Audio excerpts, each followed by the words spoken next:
Bapak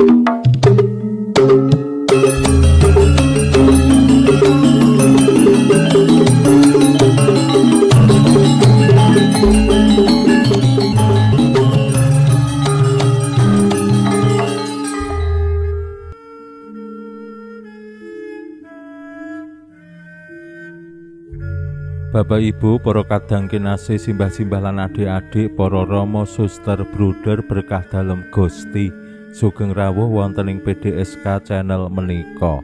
Kados pundi kabar panjenengan? Mugi-mugi bagas kasarasan, kesehatan, kawilujengan tansah mengko kula panjenengan sami anggenipun kelampahi gesang ing dinten menika.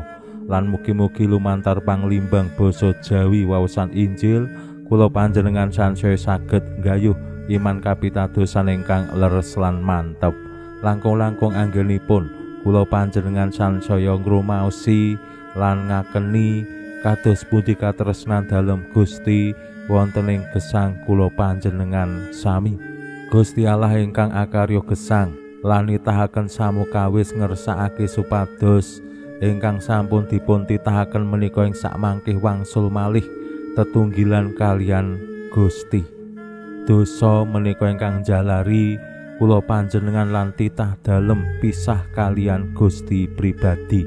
Ananging lumantar panebusan dalem Gusti Yesus, lumantar sangsara seda lan wungu dalem, sedaya titah dalem menika dipulihake malih kalian Gusti Allah. Dosa-dosane manungsa diapura lan Gusti boten metang sepinten kathahing dosa lan awrating dosa. Tentu menika dados raos syukur ing manah kula panjenengan supados nggih gesang kula panjenengan menika kebak ing atur panuwun awit panebusan dalem Gusti lan ngupadi gesang ingkang sansaya pantes anggenipun derek Gusti. Lumantar waosan Injil dinten menika kula panjenengan kaparingan pitedah kados pundi Gusti Yesus paring gegambaran Allah yang Rama tumraping sedaya titah dalem. Allah ngersakake supados sedaya titah dalem boten wonten setunggal kemawon sing ilang utawi cicir. Nek ana sing ilang bakal digoleki ngasih ketemu lan yen ketemu bakal ana kabungahan sing luar biasa ana ing swarga. Menika tentu dados pitedah.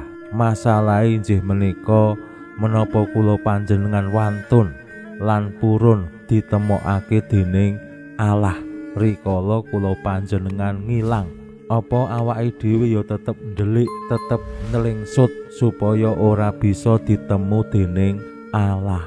Pramila monggo kita pirengaken sabda dalem Gusti ing dinten menika lan kita wiwiti kanthi sembayang sawetawis. Konjo ing asma dalem yang Rama saha yang Putra tuwin yang Roh Suci. Amin. Suwawi sami munjuk Gusti Yesus sabda dalem yang Rama ingkang sampun manjalma mugi karsa ngandika dhateng kawula wonten ing asepen ing telenging manah kawula KBKO kegiatan lan panglipur ingkang manjing ing sabda dalem kapenuwana kawula mawi roing kawicaksanan dalem. Mugi-mugi srana anggen kawula maos lan mirengaken sabda dalem kawula sansaya nunggil ing sampeyan dalem. Amin. Waosan Injil kapetik saking Injil Lukas bab gangsal welas ayat 1 ngantos dumugi 11. Nalika samono para juru mupu bea lan wong-wong dosa padha sowan Gusti Yesus arep ngrungokake sabda dalem. Dene para Parisi lan ahli kitab padha kedumelan pangucape, wong-wong dosa kok ditampa malah kembul dahar barang.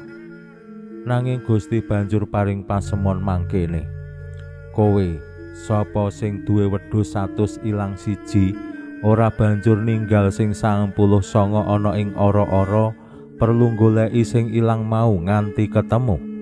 Yen wis ketemu wedhus sing siji mau dipanggul digawa mulih karo bungah-bungah lan tekan ing omah mitra lan tangga teparone dikandhani, ayo melu bungah aku awit wedhusku sing ilang wis ketemu. Aku kandha sak benere samono uga swarga bakal bungah marga martobate wong dosa siji, ngluwihi bungahe marga anane wong mursid 99 sing ora butuh martobat. Utawa ngendi ana wanita sing duwe ukon 10 ilang siji, ora banjur nyumet diane nyaponi omahe lan jelimet goleki nganti ketemu. Yen wis ketemu, pawong mitra lan tangga teparone diundang lan diajak, ayo melu bungah aku, awit ukonku sing ilang saiki wis ketemu. Aku pituturing kowe, mangkono uga para malaikate Allah bakal padha bungah marga martobate wong dosa siji. Makaten sabda dalem Gusti. Suawi sami munjuk, Gusti kawula munjuk sembah nuwun karana sabda dalem dadosa obor ingkang madangi margining gesang kawula. Katuntuna kawula sageta sabda dalem menika numusi manah ngantos tansah ngrembaka kangge nggayuh gesang ing swarga. Amin. Bapak Ibu para kadang kinasih simbah-simbah lan adik-adik, kangge nanggapi komentar utawi aloke tiang-tiang Parisi lan ahli kitab ingkang boten remen bilih tiang-tiang dosa lan para juru mupu bea dahar sesarengan kalian Gusti Yesus, Gusti paring pasemon. Sikap ingkang dipun ketingalake dening para Parisi lan ahli kitab temtu adamel boten remen Gusti Yesus. Gusti anggenipun rawuh ing alam donya menika madosi lan paring kawilujengan dumateng sing ilang, sing dosa, sing nembe tersesat. Mila kanthi Gusti nampi lan tinarbuka dumateng juru mupu bea lan wong-wong dosa, malah kembul dahar bareng. Menika lak mralambangake Gusti estu nampi lan ngajak dadi sedulur tumraping wong-wong dosa lan juru mupu bea. Ning benten sikape tiyang Parisi lan ahli kitab kala wau. Mila menapa ingkang dipun ngendikaaken Gusti Yesus pasemon bab kabungahaning swarga awit wong siji sing martobat menika estu dados tandha yen Allah ngersakake kabeh wae martobat, kabeh wae manunggil malih nyawiji tinemu dening Allah lan disimpen dening Allah utawi dipanggul kondur dening Allah. Jenenge ilang menika nek awake dhewe ilang berarti ora ning omah utawa lelunga ya ora ngerti nang endi, digoleki ora ketemu, di WA ora dibalesi wis pirang-pirang dina. Utawi ukon kala wau ilang merga ya ora ana ning simpenan. Biasane mbuh disimpen ning dompet utawa ning kendhit utawa ning ngisor bantal, ning kok mung 9. Berarti sing siji ora ning gone ilang. Menika gegambaran kados pundi kula panjenengan yen dumawah ing dosa menika nggih ilang, nebih saking Allah. Lan yen kula panjenengan boten martobat berarti ya ora gelem wangsul dumateng Allah, ora gelem kembul dahar kalian Allah ana ing kraton dalem, ing daleming Allah.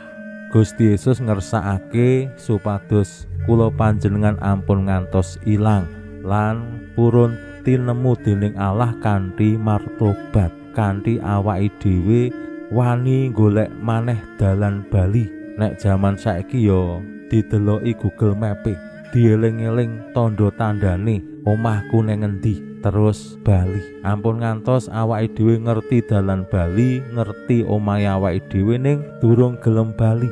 Merga apa? Merga yo sengit utawa ora nyaman ning omah utawa kakean aturan ning omah, luwih nyaman ning jaba, luwih nyaman ngadoh saka omah. Mugi-mugi lumantar sabda dalem Gusti dinten menika Allah ingkang estu ngersakake kula panjenengan panunggilan kalian Allah. Yen kula panjenengan dumawah ing dosa tebih saking Allah, monggo Gusti tansah tinarbuka anggone awake dhewe martobat. Mbok menawa tiyang sanes isih mbuli awake dhewe, isih nyawang elek awake dhewe, ning yen awake dhewe estu purun martobat, Gusti bakal paring ganjaran. Gusti bakal bungah merga martobate awake dhewe. Yen wong liya maido, wong liya ora seneng, wong liya ora pracaya, ben ning yen awake dhewe estu martobat, Gusti bakal bungah. Pinujiya Allah sakmenika sarta ing salami-laminipun. Salam sehat, salam bahagia, salam katentreman.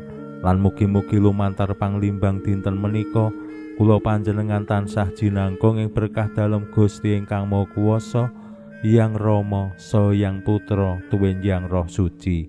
Amin.